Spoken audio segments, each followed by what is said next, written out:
उनके कई लड़की जनी लड़की के नाव कमाली रहल। परीक्षा लेने के लिए चले हैं, सोचले हवन कि इतना नाव सुन ले हम रविदास को, आखिरकार केवन शक्ति उनकी लगे बा। यह सोच के मन में चलल हम तो बिरहा में भाव हो झटक नहीं लगले मास्टर।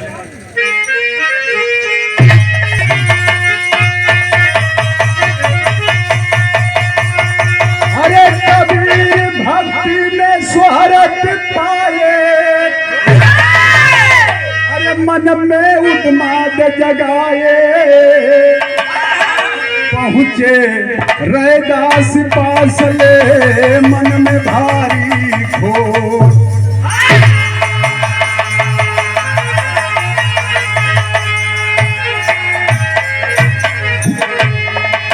रविदास सोचे थे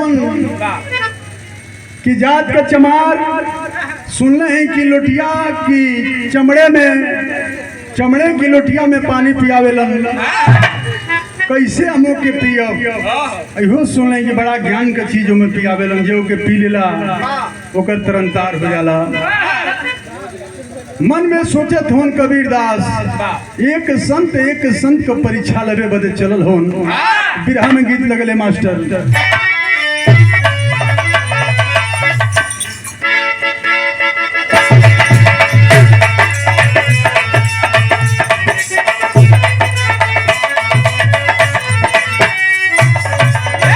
गीत से बढ़िया भाव हो।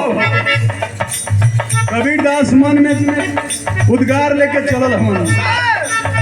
चलने कबीर रैदास के भवन,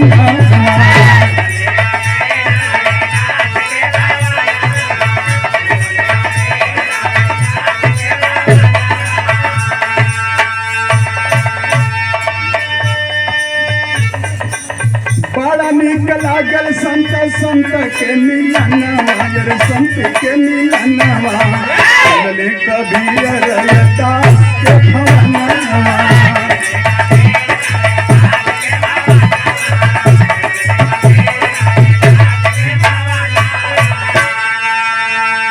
उनकी मन में वही डर बा कि जाई दुआरे पर बैठब, लेकिन चमड़े की लोटिया में पानी लेके हैं तो कैसे हम पियब, कैसे इनकार करो। लेकिन मन में उनकी दुअर्थी भावा।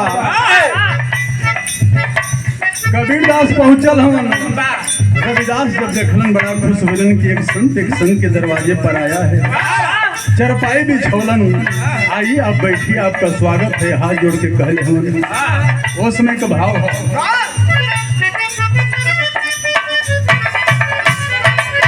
चमड़े की लोटिया में पानी लेके आई,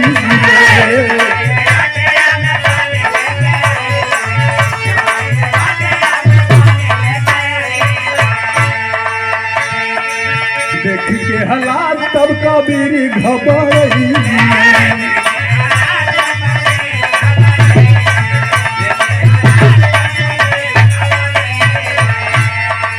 उहे आइले गवा देवन सोचल रही मनवा, सोचल रही मनवा। बड़ा निक लागे संत के मिलनवा।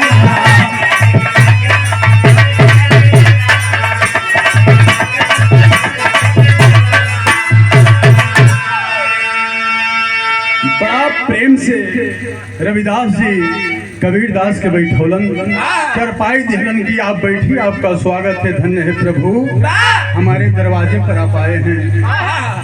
गईलन 2-4 मिनट बाद चमड़े की लोटिया में पानी लेके आ गईलन। कहलन कि लीजिए, प्यासल होगा, आप बड़ा पैदल चल के दूरे से आइल बानी, तनी पानी पी ली। कबीर जी नहीं, तनी पानी पी ली। ये लिए कि एक संत की परीक्षा है। वो समय गीत है मास्टर।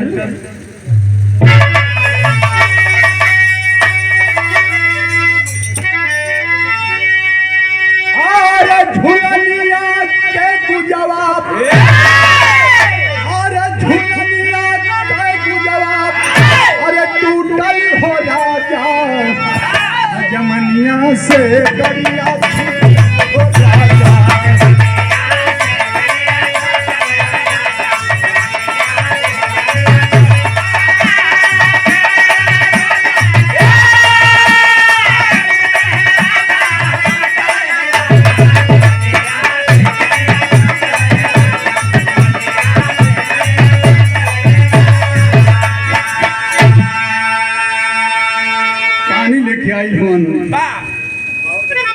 अब पानी लेके आई हवन, जो ही पियावे जात हवन, अजूरी तो रोक लेहलन, लेकिन मन में एगो खेद है का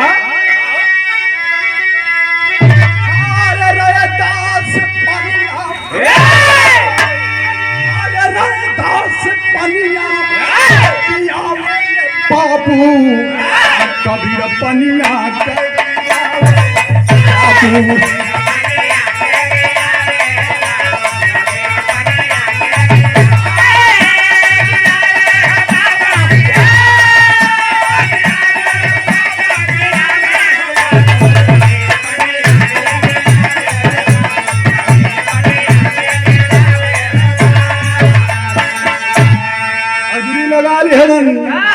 पानी ऊपर से रविदास गिरावत हूँ, गुठे मुहावा चलावन एक ठो भीतर ना जाओ, पनिया सगरी नीचे जाओ। तो कि रहे अनमोल ज्ञान पानी में भाई, आया जुरी से भार। कि रहे अनमोल ज्ञान पानी में भाई, आया जुरी के फार दिहल नीचे गिरा।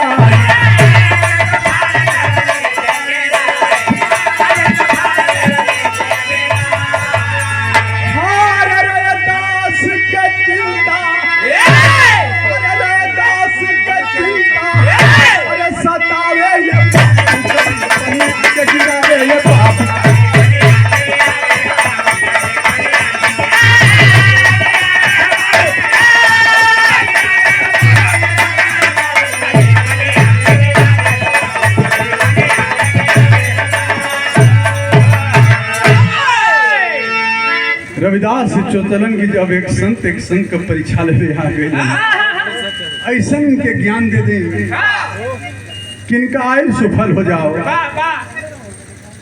लेकिन उनकी नसीब में ना रहल। उस सगरी छिटका कहाँ पड़ल, धोती पर के करी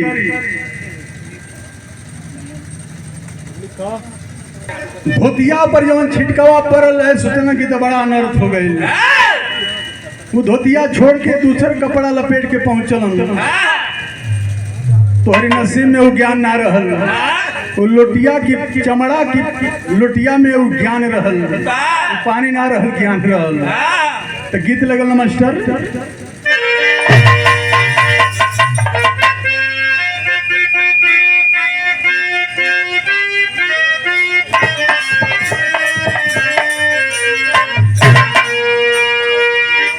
गीत ना गए बापू लोग अंदाज मिला ले जी कौन गीत है।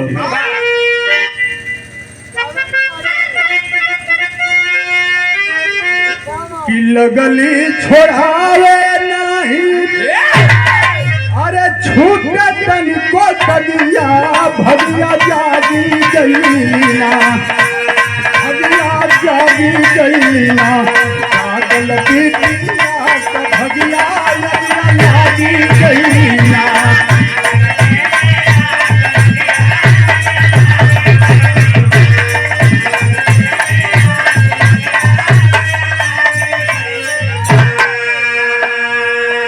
मिथिलेश गति हुई, बड़ी मेहनत करे के तब ना सफल होई ममकार।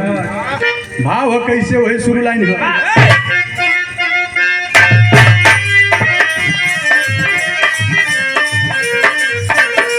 लगली छोड़ावे नहीं, छूटे तनिको तगिया, भगिया जागी गईना, भगिया जागी गईना, पागल बिटिया लागी गईना।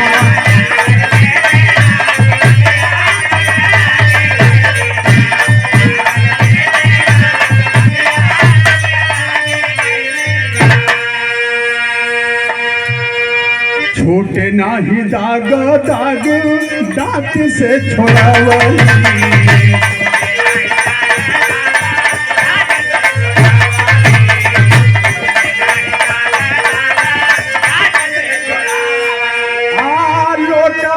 पानिया का ज्ञान बेटी पवनी हो, ज्ञान बेटी पवनी।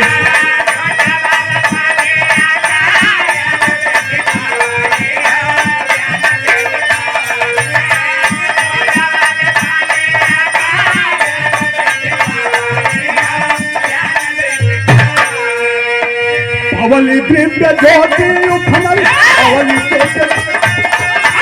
अवली दिव्य ज्योति उठनल जाना वाली भगिया लगिया लागी हो गई लगिया लागी हो गई जागल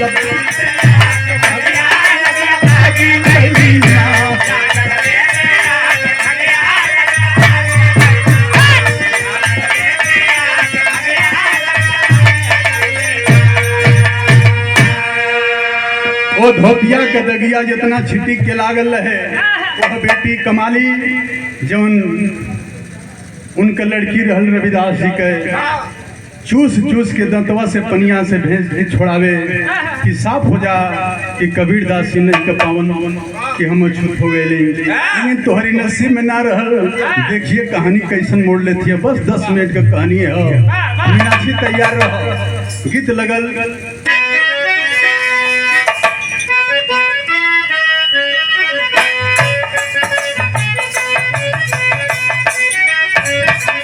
माता बहन गले की झांझर मारौआ जन छा वही है ये बाबा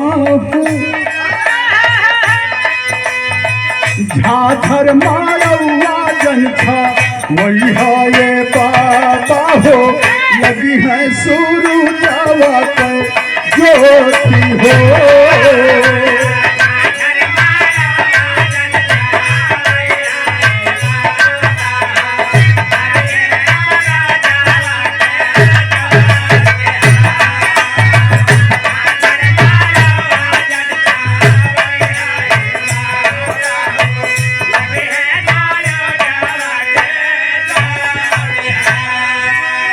उस बेटी को ज्ञान होता है तो एक बात कहती है, केवन ज्ञान भइल खाली हाथ आइल बारू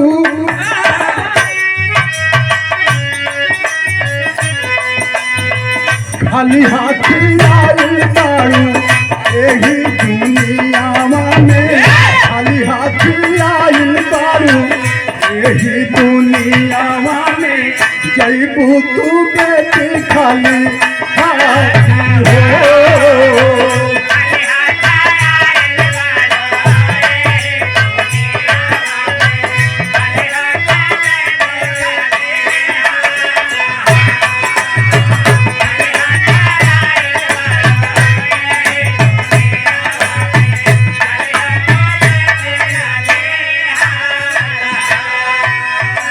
कहे बोते भाई नीति यही दुनिया में कहे बोते भाई नीति यही दुनिया में जाई ना कोई केहू के साथी हो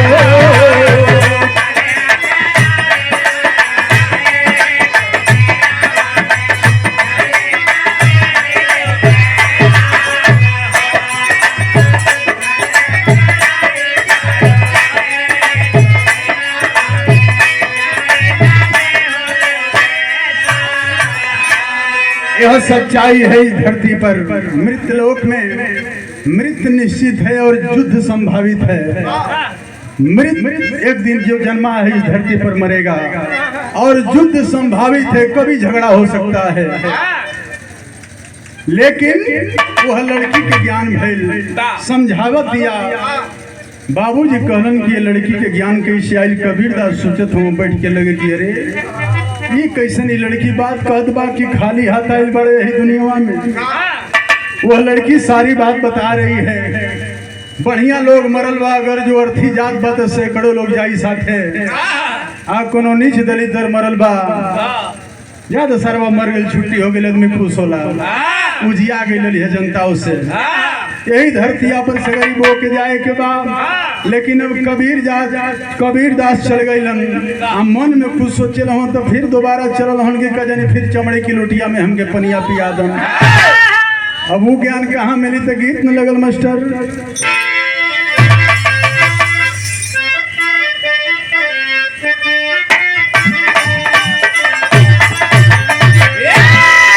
यह गीत का लाइन बजाई बरहज आप लोग दोबारा से होके तो 4 बजे भोर में मलाह लोग नैया लेके जालन। गंगा माई में रोरी भी गेलन है गंगा मैया दिन रात बढ़िया से बीते कोनो अनुभवी न होखे। सरजू मैया में ढेला भी गेलन ढेला भी के गोल लागल का कहने लोग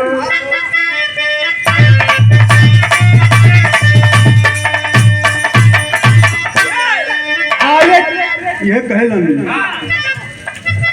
के हो बाटे पार के जावैया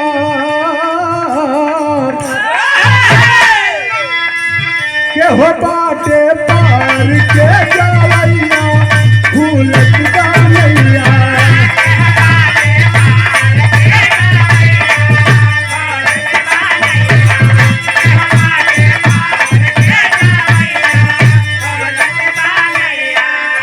जैसे मीनाक्षी जी कहलिए कि एक चप्पल तू मारा राती के एक चप्पल हमारी हमके लहल तो ठीक है बात तो के लहल तब ठीक बा दोनों आदमी खुश होई।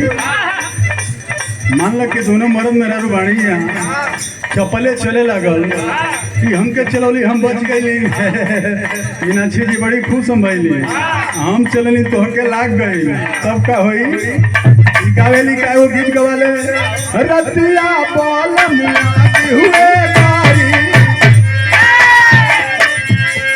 हरके भैया सुधीर बाबू रतिया बालम हुए गारी तरकारी खाती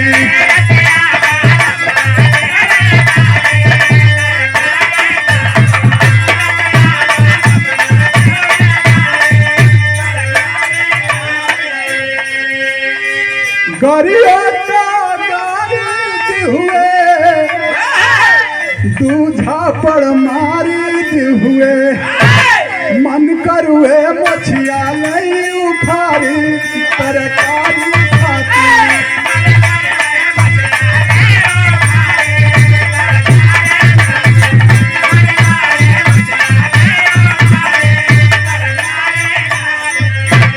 देखो इतना बड़ संत कबीर दास का गुमान टूटल है सोचत मन में टूटल कबीर का गुमनवा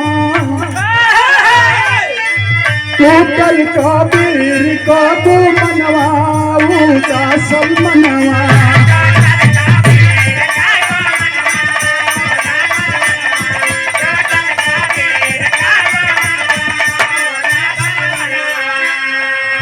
पहुँचा कबीर रया के भवाना दिल में उदगार रहे निर्झर नया नावा हो ऐन राया दास मनवा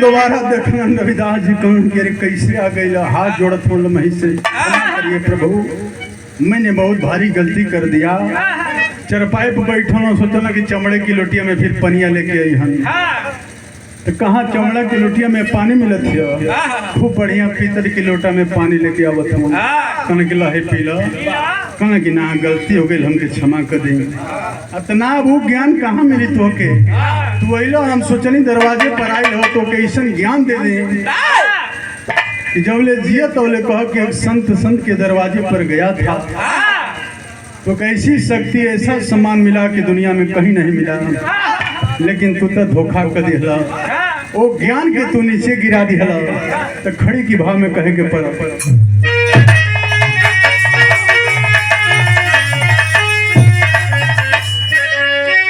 कबीरदास कहलन कि आखिरकार अब ये रूप में कब हमन का मिलन हुई अब कब हमन का मिलन हुई अब तो भारी संत है बताई कबीरदास के जानकारी हो गई कि हमारा ऐलन मुए खातिर बनारस में लेकिन जहाँ मुए के रहते हैं ना मुआ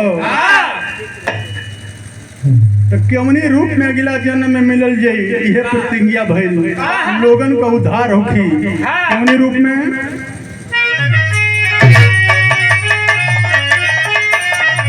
अरे दोनों सब आपस में अरे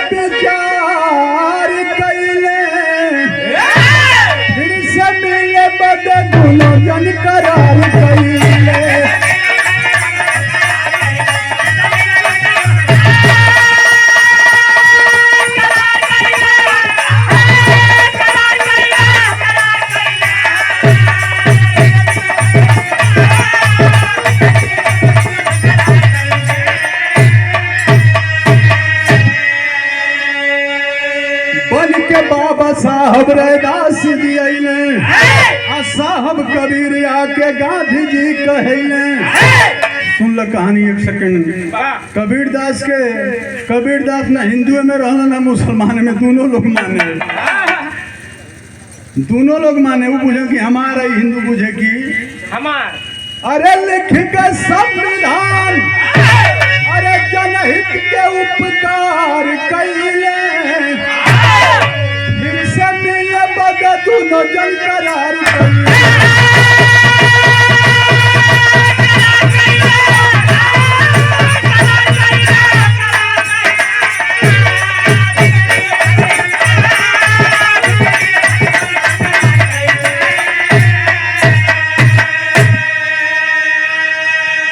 आखिरकार गांधी जी ने परिश्रम मेहनत करके देश को आजादी दिलाया और यही भीमराव अंबेडकर ने हम लोगों को संविधान दिया, जिस संविधान से हम गा रहे हैं। कोई सांसद है, कोई विधायक है, कोई प्रधान है।